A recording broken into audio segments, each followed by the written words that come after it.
جايبة البابا وما لها علاقة. ما له علاقة؟ شو هالجيف اوي هذا؟ أنا حمار. جديد. وحتى فكرة المقطع الأساسي هي جيف أواي. إيه كنت بدي أعمل جيف أواي على الشيء الوحيد اللي أنا فالح فيه بهالحياة. البنات؟ قوم بيرد علي بعد 7 ساعات ابن اللذينة. شو حبيب تحب تنزل لك شو مقطع لك يوتيوب؟ حل عني يا زلمة، انتو اليوتيوب كرامي لله ولو. اوف شكله مقفعة معك. لك خيو كنت محضر محتوى لرمضان شيء رائع، اما عن فيديو العيد فكسبني سيئات عن كل شهر رمضان الحمد لله. انت مضروبين معك الامور خالص. بدكم تعرفوا ليش لي شهر وشوي من نزلت على القناة؟ رح احكي لكم القصة. بقول لكم شي سافة تشربوها وانتم عم تشمتوا فيني. هلا قبل ما يجي رمضان انا كنت حاطط ببالي انه برمضان تنخفض المشاهدات، فقلت يا ابو النور يا حبيبي شو الحل؟ انك تنزل مقاطع كثير. حلو لهون. ايه وشو عملت؟ ما نزلت ولا مقطع، يعني انا عرفت انه مشان ما احسس حالي انه المشاهدات انخفضت قلت ما بنزل ولا مقطع. ربي يسعدني. ما ده حاجة عجيبة، يعني لازم تجيبوا الكلام لنفسيكوا يعني. صادق. طيب وفيديو العيد حبيب؟ انا حمار. جديد. كواسيني يا بغل. ايه. لا يا زلمه خير شو في شو صاير معك؟ هيك تمام؟ ايه ممتاز. حاط ببالي فكرة مقطع واول مرة بحس حالي نافع لهالامة، وحتى فكرة المقطع الاساسي هي جيف اواي. يعني قلت رمضان وشهر خير وعيد والله ورضاه وجايبة البابا وما لها علاقة. ما له علاقة؟ شو هالجيف اوي هذا؟ لك ايه كنت بدي اعمل جيف اواي على الشيء الوحيد اللي انا فالح فيه بهالحياة. البنات؟ لا يا حمار. كنت بدي اعمل جيف اواي على مونتاج 20 فيديو شورت لحدا من تعليقات بوست انا نزلته على جروب نادي اليوتيوبر السوريين.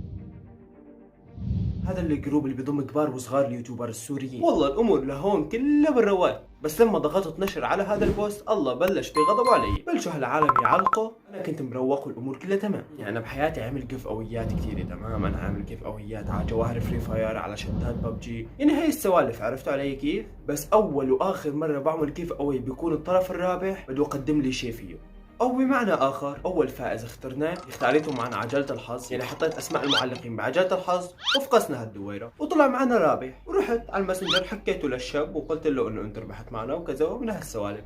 لك يا زلمه قام معبرني يعني الله وكيلك لا شاف الرسائل. لك وصلوا حتى ما وصلوا يا شباب، وصلوا ما وصلوا قلت لي. قلت طيب يا بالنور خلص روق والامور تمام، ورجع شيل اسمه من السحب ورجع عمل السحب من اول وجديد. والله وبيطلع بايدي رابح ثاني. هالحكي كله كان عم يصير قبل بيومين من العيد. قلت الامور تمام لسه بنلحق نمنتج المقطع وننزل لكم اياه على اول يوم العيد. رحنا بعثنا له لهذا اخوكم انه كمان انت ربحت معنا وكذا وهيك. بقوم بيرد علي بعد 7 ساعات ابن اللذينه.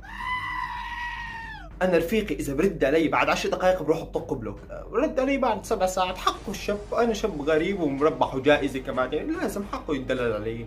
المهم اجى الفرج واخونا قال بده نماذج الشغلات انا عاملها، فقمت بعثت له فيديوهات الشورت اللي على قناتي، ورجع رد علي بعد 5 ساعات الظالم. لا مو بس هيك، قال انعجب بقناتي وانبسط بالمحتوى ومونتاجي رائع ومدري شو من هالسوالف. ويا ريت بس هيك، يعني قاعد فتح معي سيره عن برامج المونتاج اللي انا بستخدمها وعن افضل برامج مونتاج ومدري شو. انا قلت اوكي يلا خلاص نمشي بالموضوع، بما انه الشاب هيك يعني يوتيوبر جديد قلت بحاول اني ساعده وكذا. هو صح انه انا ماني مخضرم باليوتيوب، بس يا اخي فتح معي سيره وانا بدي بس خلص فكره فيديو المقطع، كرامي لله عادي اني اعصب شوي ماشي. فرجعت سالته قلت له انه انت قبلان يعني هالهديه ولا شو بدك، شو ترتيبك حبيب فهمني، بدك منتج لك المقاطع ما بدك كذا. الاخ ما انه بيرد علي، لا بيسحب على الموضوع، بيفتح لي موضوع ثاني وبيسالني ليش مشاهدات قناته واقفه. بيقول لي انه فيديوهات الشورت عنده عم تجيب من 1000 ل 2000 مدري 3000، المهم عم توقف مشاهداتهم. فكرني انا مدير اليوتيوب وانا ماني عارفه. انت مسخرة.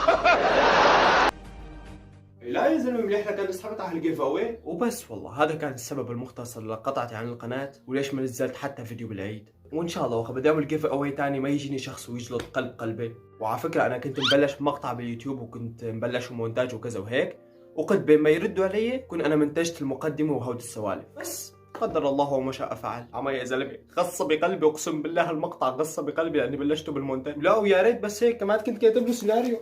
شوف لك شوف، يعني ضيعت وقت على السيناريو وعلى بداية المونتاج وعلى التصوير. وبس. والله بشوفكم بالمقطع القادم. سلام. يا ربي احول لعي من هالكاميرا. اهلا كان وقت بمزح انا مش احول. كتبنا وما كتبنا ويا خسارة ما كتبنا.